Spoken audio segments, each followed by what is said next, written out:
வணக்கம் பேபீஸ். தமிழில் உயிர் எழுத்துகள் மொத்தம் 12.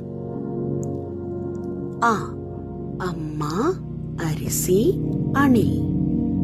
ஆ ஆலமரம், ஆடு, ஆமை. இறகு, இளநீர், இட்டலி. ஈட்டி, ஈசல், ஈ. உரல், உடும்பு, உதடு. ஊதல், மூஞ்சல், ஊசி.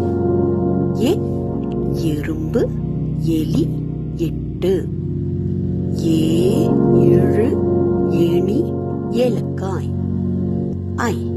ஐவர், 50, ஐயா. 9, 1, ஒட்டகம். ஓடம், ஓலை, ஊனான். ஔவை, ஔடதம். நன்றி பேபீஸ்.